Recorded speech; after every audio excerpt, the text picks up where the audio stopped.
Thank you. The next intervention will be made on behalf of Kenya by the Kenya High Commissioner in South Africa, Benedict Watamba. Thank you, Mr. President.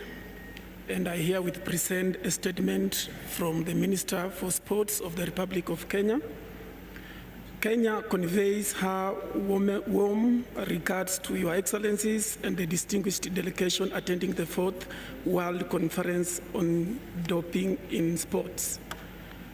Kenya wishes to underscore her commitment to the ideals of anti-doping as propagated by the World Anti-Doping Agency, and to emphasize that she has been part of the journey to have clean sport, devoid of cheating, and where athletes win contests through natural talent, determination, and hard work. In 2003, Kenya participated in the Copenhagen Declaration on Anti-Doping in Sport and has been steadfast in propagating the ideals of WADA.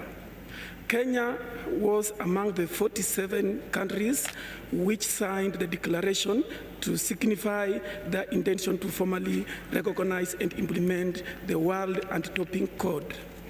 In 2007, during the IF World Athletics Championships in Helsinki, Finland, Kenya's minister responsible for sports made a formal commitment of Kenya's intention to sign and ratify UNESCO Convention Against Doping in Sport. And on 29th August 2009, Kenya ratified the UNESCO Convention, in the process becoming the 122nd country to do so.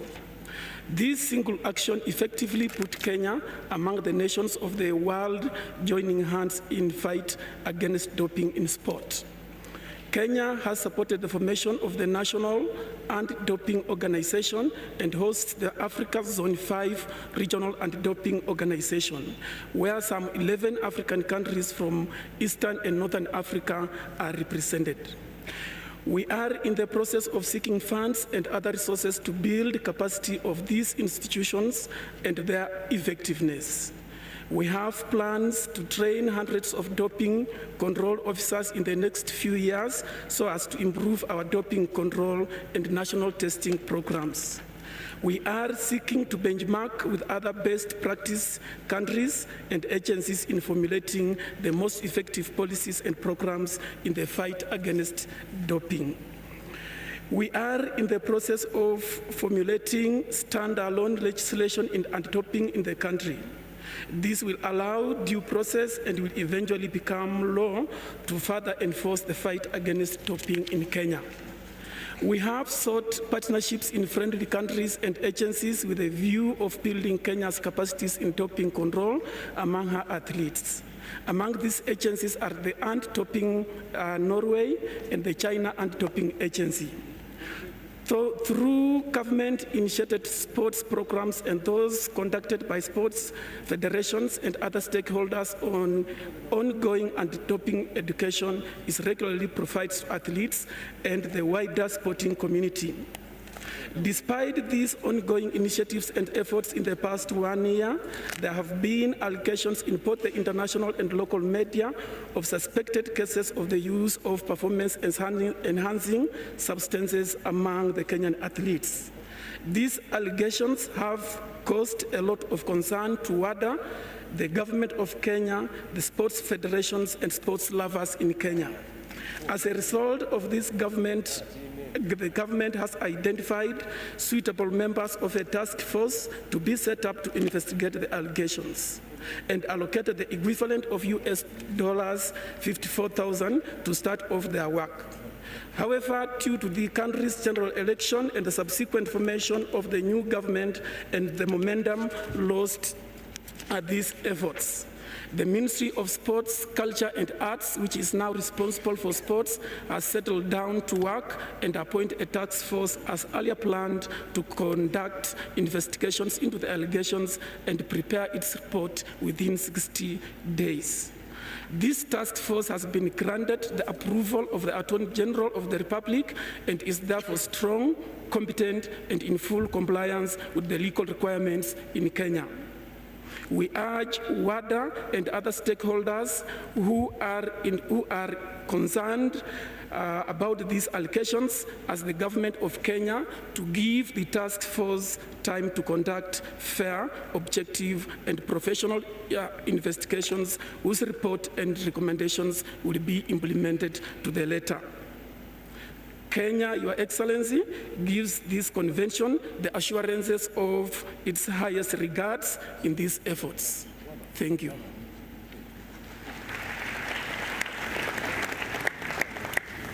Thank you. Our next contributor is the President of Iran Sports Medicine Federation and the Secretary General of the National Anti-Doping Agency of Iran, Dr. Lafali Pourkazemai. Mr. Chairman, ladies and gentlemen, thanks a lot for Johannesburg excellent hospitality.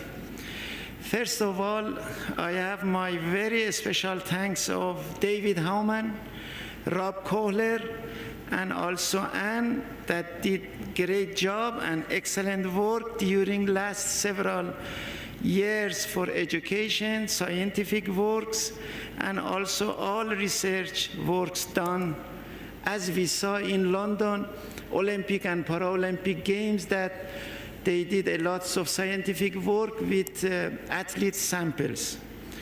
We believe strongly to be successful in WADA code, we need to increase athletes' knowledge by education. Also, it is very important, UNESCO collaboration with WADA regarding doping convention that Mr. Alexander Shishlik is in charge of that. And so many research projects around the world during last several years is done with UNESCO fund. We had a research project on 550 athletes in Iran in 16,000 sports clubs with UNESCO and OCA, and also Mr. Hayashi helped in WADA Asia region coverage.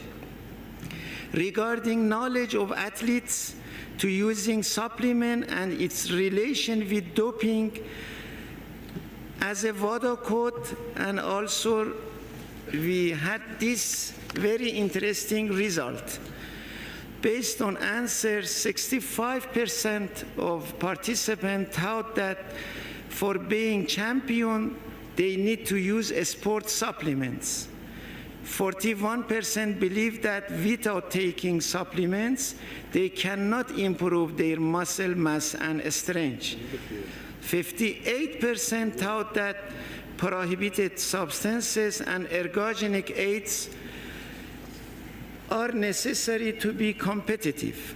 My final result and suggestion is two subjects. One, permanent and continue education program for athletes and coaches and sports managers is necessary regarding WADA code, prohibited list, and also supplement.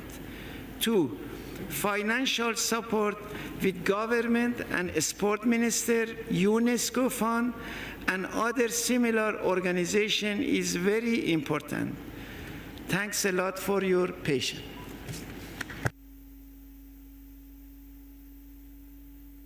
Thank you very much. Our next contributor is the chairman of the Caribbean Regional Anti-Doping Organisation, Dr. Adrian Lord.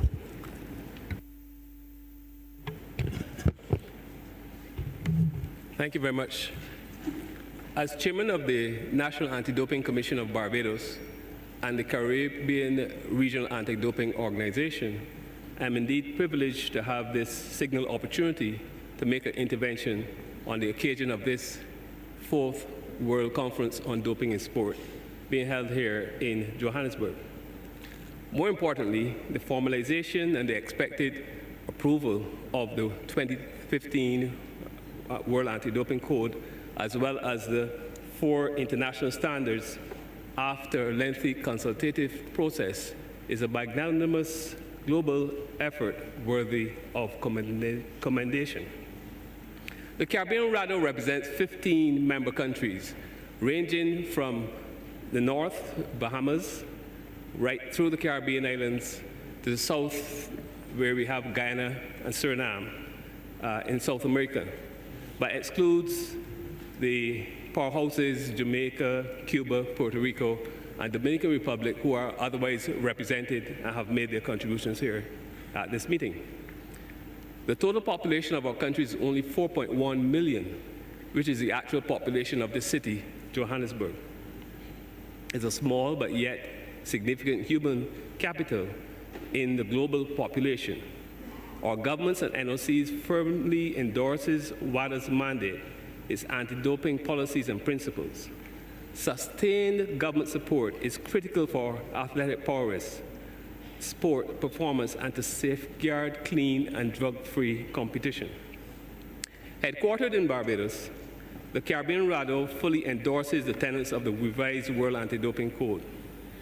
We feel that increased sanctions, including those on the athlete support personnel and those who intimidate and interfere with the potential witnesses, will strengthen this fight. In our RADO, we have focused on education of our youth and coaches. Research recently conducted in our region shows there's a need for further and consistent education as we penetrate the minds of our youth. With our limited human and financial resources, we have been able to utilize the funds available through UNESCO Fund for Elimination of Doping in Sport.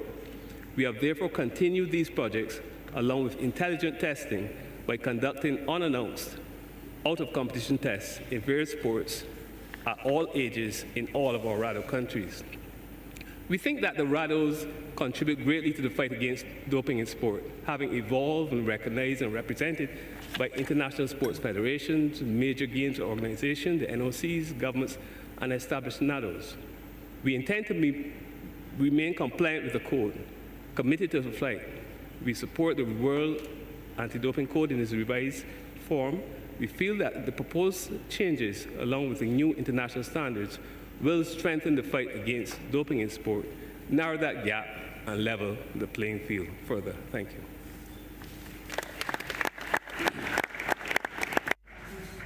Thank you. Next intervention from the Chief Executive of Drug Free Sport New Zealand, Graham Steele. Mr. Chairman, colleagues and friends, Drug Free Sport New Zealand believes that the new draft of the Code provides a substantial improvement which will give greater clarity and assistance in many areas of our work. We will, as we've always done, endeavour to provide the leadership necessary for the whole of the New Zealand sporting community to support and implement it. The emphasis on intelligence and investigation means that more than ever before, anti-doping organisations must work as genuinely equal partners. So, for example, the idea that national anti-doping organisations simply have a role as sample collectors during testing for international events does not reflect the realities of modern anti-doping work, yet it remains the very limited role which some international federations seek to assign to us. National agencies must be engaged early so that the full benefit of their local knowledge and contacts with other enforcement agencies can be utilised, and any testing can be planned in a fully coordinated and informed fashion. We recognise the work of UK Anti-Doping forming partnerships with international federations in this fashion. While we commend WADA and particularly the drafting team for their work in providing significant improvements to the Code, a number of issues remain, in our view, matters of concern for a national anti-doping agency such as ourselves. The recent decisions in relation to cannabis do not so much solve the problem as simply park it further up the road. The philosophical issues around its inclusion have not been reconciled. Furthermore, there has not been leadership with respect to the educative and rehabilitative processes necessary around this and other drugs which had previously been recognised within the proposed and widely supported substances of abuse category. This opportunity to take a modern and constructive approach to troubled athletes who are not cheats has been lost, and the archaic, purely punitive response has remained. It is our view that this reflects the paucity of influence of two critical groups to decision-making within WADA. These are national anti-doping organisations and genuine representatives of large athlete groups who are most frequently tested. we remain concerned that many lower-level athletes who are caught by the program from time to time cannot possibly expect to meet the TUE requirements. Finally, we believe that the code, given its mandatory nature, should not implement regimes which are untried. The initial periods of whereabouts implementation pointed to the dangers of this, and the proposals around the mandatory implementation of testing menus has the potential to replicate that experience. The possibility for it to be provided for in the code but introduced in a staged and considered manner via the international standards has been lost. Notwithstanding these matters, we confirm our commitment to work hard to ensure the access of what is overall a much improved code. Furthermore, we will commit to working with peers to ensure that the best practices are developed and shared, and we also offer to assist in the trialling of new initiatives if that is of assistance to WADA. We look forward to yet further improvements in the international response to doping and see this code as being a significant step towards that. Thank you. Over time. Okay. The next intervention will be made on behalf of the Minister for Culture for Denmark, Minister Jelvud, and it will be made by Ms. Bente Skagard Christensen. Thank you, Mr. President. I will give a brief statement on behalf of the Danish Minister for Culture. Mr. President, members of WADA's Executive Committee and Foundation Board, distinguished delegates and observers, Denmark believes that we can all be proud. After 2 years of hard work, we can now accept the last few track changes in the universal rules. I'm close to saying the Constitution of Sport, the World Anti-Doping Code. With the changes, the code will have an increased level of proportionality, better possibilities of targeting the fight against doping in sport, and an increased focus on the athlete's fundamental rights. These are important steps in the fight against doping in sport, steps which can create a better and stronger fight for the integrity of sport, while increasing the athlete's sense of justice and thus their trust to the anti-doping system. There are elements which Denmark would have preferred differently in the code. We have had doubts as to the broad 4-year sanctions, especially in relation to lower-level athletes.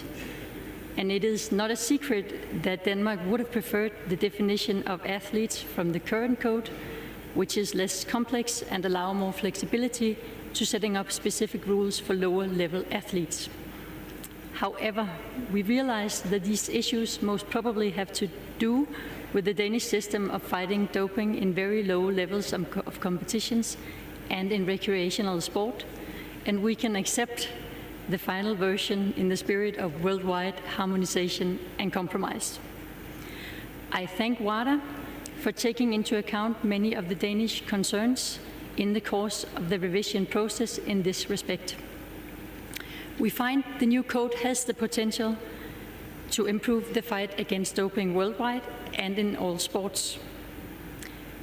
In the fight against doping and in the fight for integrity in sport, we must stand together in the global community and show our joint commitment. And I'm glad that we, with this new code, can reconfirm our global commitment in the fight against doping in sport. Thank you, Mr. President. Thank you. And the next contribution will be from the head of the Sri Lankan Anti-Doping Agency, Professor Arjuna De Silva. Thank you, Mr. Chairman, members of the head table, fellow delegates, ladies and gentlemen. I would first like to take this opportunity to thank WADA for giving us this opportunity to speak. I would also like to thank the government of South Africa for this excellent hospitality. One of the biggest problems we have been facing both locally and globally is how to deal with the athlete entourage. This has been a constant source of frustration to us.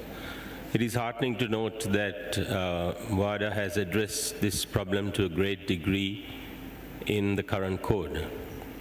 However, we believe that strong local legislation would help, especially in the Asian region, to further strengthen this code.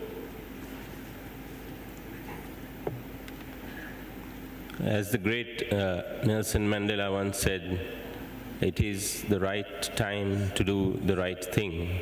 So on the 23rd of October 2013, the Sri Lankan Parliament unanimously passed the anti-doping bill, showing that sport does transcend party politics.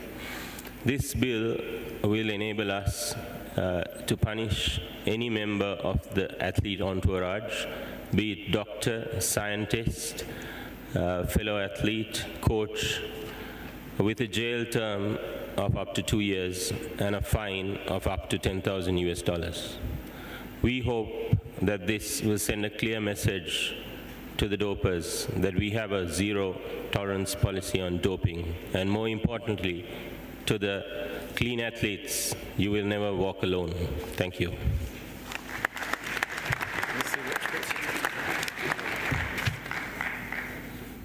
Thank you. And from our host nation, the chairperson of the South African Institute for Drug-Free Sport, Dr. Ramathar Sali. Colleagues, the South African Institute for Drug-Free Sport would like to commend WADA for the inclusive and transparent method of soliciting outputs or inputs to the revised code. We would like to reaffirm our support to WADA as a global regulator of anti-doping efforts through the revised code. We are pleased with the ambitious nature of the code and in setting the global framework for our anti-doping work.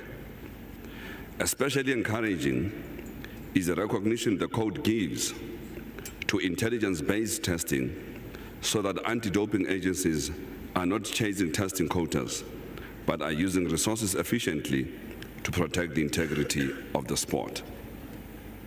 While implementing the code, there will certainly be challenges for South Africa, but I would like to invite and urge all our African counterparts through the regional anti-doping organizations to combine resources with us to further strengthen testing capacity and anti-doping education efforts in the African continent. Through our regional collaboration, we can ensure that while efforts are being made to deal with Africa's challenges insofar as the resources are concerned, these do not compromise our collective fight against doping in sport in the continent. I would like to thank WADA's Africa office for their support and helping to build an anti-doping infrastructure on the African continent. And furthermore, I take this opportunity to thank Mr. John Fahey for his leadership over the past 6 years and look forward to the South African Institute for Drug-Free Sport continuing a good working relationship with the incoming WADA President and Vice President. I thank you for the opportunity to express our opinion on this forum.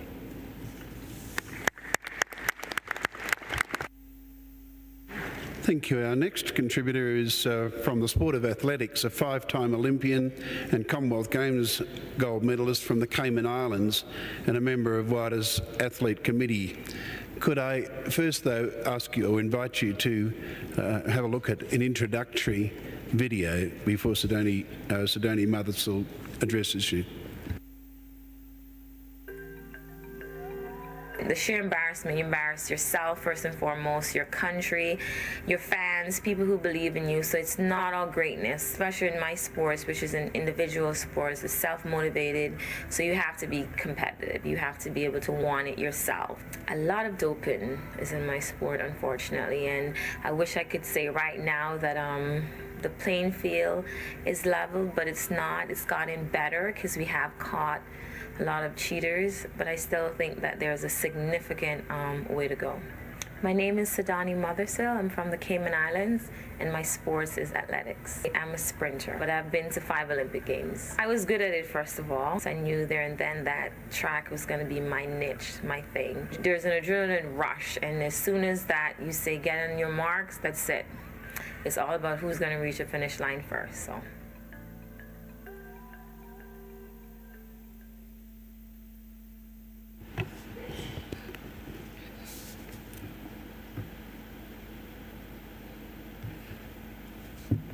So Danny, when you're ready. Good afternoon, all. My name is Sidani Mothersill, and I'm from the Cayman Islands. It is a great honor to be here to voice my perspective as a clean athlete. My sport is athletics, of which I'm a sprinter. My dedication to my craft cannot be summed up in a few words, but I will try my best. Track and field has provided me with a life that I could only dreamt about. That life, however, cannot be without certain responsibilities, such as being true to yourself, your sport, your country, and your fans. My journey as a professional athlete has not been easy, and it has had its share of struggles, but I'm a firm believer that it is those struggles in life that bring out our best qualities. Like many track and field athletes, I started my career running in regional events and then went on to secure an athletic scholarship in the United States, after which I pursued a professional career, which set me on the path of many Olympic Games and World Championships. This path has led me to participate in 5 Olympic Games, which is not an easy feat in any sport. Going to the Olympic Games is probably the most unique experience I've had, not just in my sporting career, but in my life. That is with the exception of the recent birth of my daughter.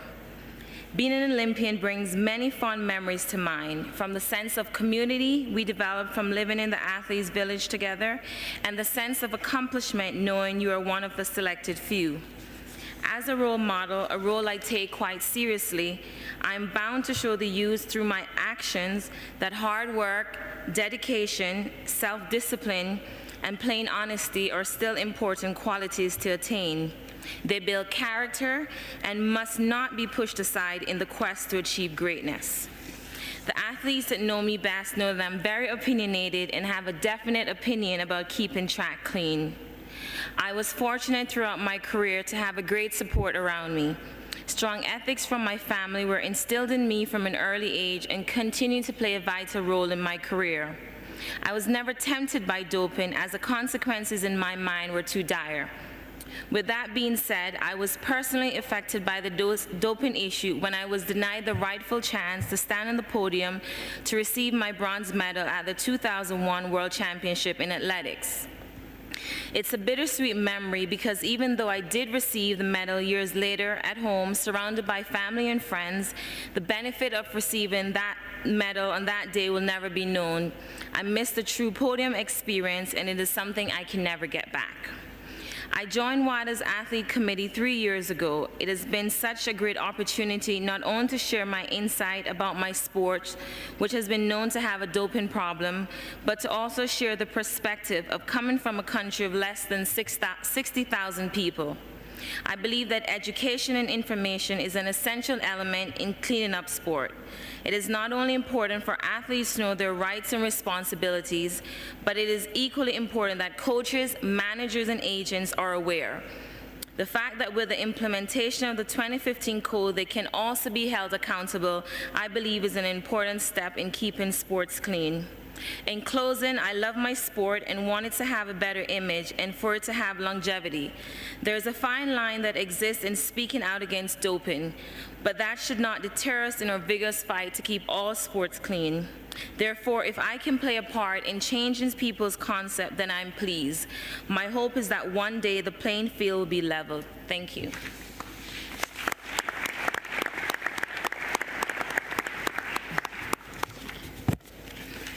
Thank you, Sidani.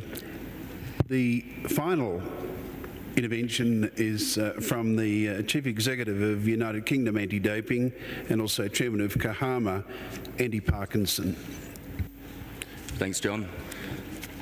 2 years of consultation on the code has shown us that clean athletes want tough sanctions on cheats, and equally, they want effective anti-doping programs around the world in every sport. To do so requires partnerships at every single level. And us sitting here in South Africa, when we finalise the rules and the framework for anti-doping in the future, when we leave, we have to rely on everyone else to have a committed and dedicated commitment to delivery. The proposed code brings plenty of greater flexibility, signalling a more sophisticated approach to anti-doping. The code also includes many new and different obligations on us, anti-doping organisations, and WADA itself.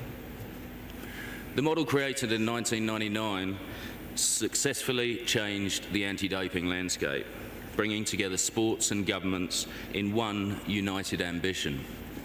WADA must continue to lead the way, driving health, fairness and equality, as it has done under John's superb leadership. The role of the agency is to ensure harmonised, coordinated and effective anti-doping programmes, focusing on the prevention of doping through intelligence sharing, education, deterrence and detection. But as the code evolves, so too must WADA. Today we need more. Ambition and delivery are two very different ideals. And we need different ways in which to succeed in the fight against doping. Our global agency's principal purpose must be to assist and support everyone else's delivery of services and not do the work on their behalf. It is widely recognised that the best way to improve our respective programmes and ultimately be better at protecting sport and our athletes is through enhancing the regulatory function of WADA. You can have the best anti-doping programmes in the world. You can have the most enthusiastic and well-resourced international federations. You can have fantastic governments and national anti-doping organisations delivering high-quality programmes. But if there is ineffective monitoring, ambiguous accountability, and limited consequences for those that don't or don't want to play their role, then the global level playing field will never be realised. The UK is a willing and active partner. Participation in the code review process proved that the desire to tackle doping in sport is there, and we very much welcome the final version of this proposed code. It is now our collective responsibility to ensure that WADA has the necessary and appropriate powers, authority and support so as to give our current and future champions around the world the best chance of competing in a safe and doping-free environment. Thank you.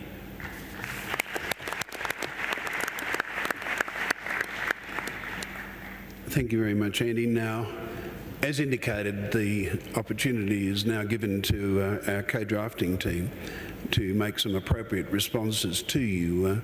They have listened throughout all of the interventions, and where questions have been asked and comments have been made that warrant a response, they are now going to endeavour to do that. So I invite Richard Young and members of his team.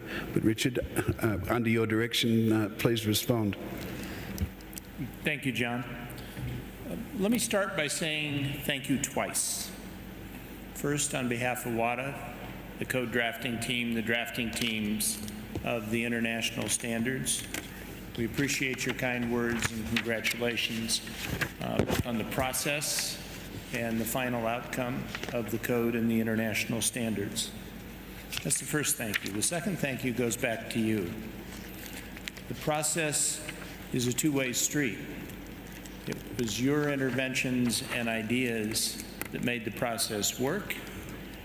It was your ideas that contributed to the quality of the code document and the international standards. Many of you have pointed out that the real anti-doping work starts after the code's approved here, and then you go home to carry on your own work. On behalf of the Code Project team, I can tell you that we fully support that position. Education, implementation, compliance, and monitoring are critical. But for today, our job is to get a code approved. And so what I'm going to focus on is a response to those interventions that suggest ways in which the code could be amended. Let me start with the 4-year ban for intentional doping. I think what you've heard are interventions that say that there's overwhelming support for that concept. There have been a couple of interventions that say it's a bad idea because of legal uncertainty, but that's why we got the opinion from Judge Costa. It's not surprising, not shocking, that lawyers might disagree. A related intervention was the intervention from Ms. Hoffman at Athletics that said they would prefer that the criteria for an athlete to avoid a 4-year ban for intentional doping should be tougher. The WADA Executive Committee was prepared to accept that suggestion. When Judge Costa said that it wouldn't work, we went back to the original language. That's why we sought Judge Costa's opinion. Another point raised by Athletics was the idea that somehow it was a step backwards to eliminate the concept of exceptional circumstances. The reason that we went from the possibility of a 4-year ban for exceptional circumstances to the certainty of a 4-year ban for intentional doping was because exceptional circumstances didn't work. It wasn't being used. It was an option that anti-doping organizations were not pursuing. Now the 4-year ban is not an option. If an athlete dopes intentionally, the athlete will be sanctioned for 4 years. Comment from Ms. Hoffman on the opportunity to have a prompt admission to reduce the potential sanction in a case from 4 years to 2 years as being problematic. It's not problematic because that never happens unless there's agreement by the Results Management Authority and WADA that that is a good decision in the particular case. That would be the circumstance where there are complicating factors, which means you might lose the case entirely. Dr. Pascal, from the IPC, we take note of your suggestion that the appropriate term is impairment instead of disability, and we will make that change. Some difficulty if you are suggesting that in the definition of fault, the word impairment disability be eliminated entirely. We got very strong feedback from stakeholders saying that taking into account the disability of a person could be very relevant in establishing fault. It isn't always relevant, but that you find in the definition that says that you're always supposed to consider the special circumstances of the case. Intervention from Dominica on team sports and the consequences to the team in a team sport. The rule in the 2015 code is identical to the rule in the 2009 code. We've had very, very, very lengthy discussions with the team sports. Various changes to that rule were proposed based on our consultation with them. None seemed to be effective, and so we left it alone. Finally, as to the German intervention on problems with national law and the mandatory publication of sanctions, the Flemish minister did a good job pointing out that we have done what we can there to say that when you're talking about minors, when you're talking about lower level athletes, publication is not mandatory. Publication isn't mandatory now until the appeal process is done. But what we have learned from research is that publication of sanctions is a critical deterrent. And while there might be some problem today with uniformity, this is not a situation where you want to let perfect be the enemy of good. Thank you, Mr. Fahey.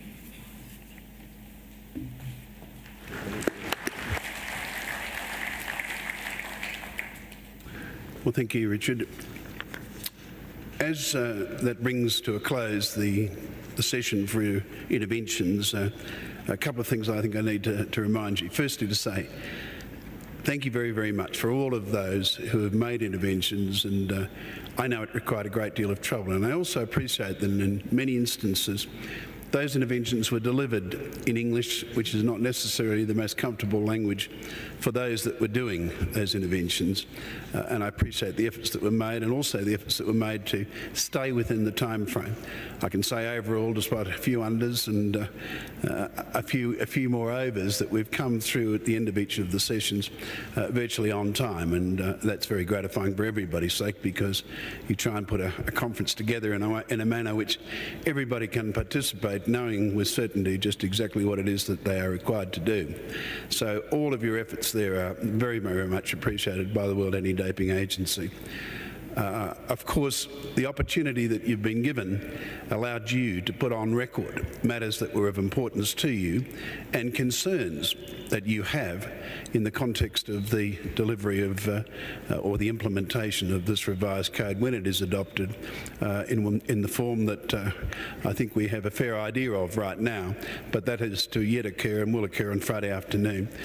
In that regard, I think we can all look back on these contributions by way of a little bit of education and guidance. And in that context, I can say to you, all of the interventions from yesterday have now been posted on WADA's website, so they're available for you if you wish to go over some of the matters that were picked up or some of the matters that were raised. And later today, this morning's interventions will also be on WADA's website. This afternoon is devoted to the standards, the 4 standards. The standards will, the discussion and interventions in respect of those standards will be conducted on Ballroom 2 and Ballroom 1 on level 2. So if I could say the first 2, which will be run contemporaneously, are the International Standard for Testing and Investigation. That will be in Ballroom 1 on level 2, and the International Standard for Laboratories will be in Ballroom 2 on level 2. The latter part of the afternoon will then see those 2 ballrooms occupied for the purposes of the International Standard for Protection and Privacy of Personal Information, and lastly the International Standard for Therapeutic Use Exemptions. There will be adequate signs placed to guide you to those sessions, whichever one of those that you wish to attend, and I encourage you to do so. Now the drafting team will conclude its thoughts and its writings, and tomorrow morning it will present a final version of the World Anti-Doping Program to the Executive Committee, who in turn will make a recommendation to the Foundation Board. As I say, those meetings will take place tomorrow morning. But for you, the next plenary session will convene here at 10:30 a.m. tomorrow morning, and the results of those meetings of the board will of course be announced and given to you. So there will be a final plenary session commencing 10:30 a.m. in the morning, and again, as always, I ask you if you can try and be here promptly seated so that we can kick off in the interests of everybody at the right time. Thank you once again. I hope the remainder of the day is both productive and pleasant for each of you, and I look forward to seeing you here tomorrow morning. I now close this session.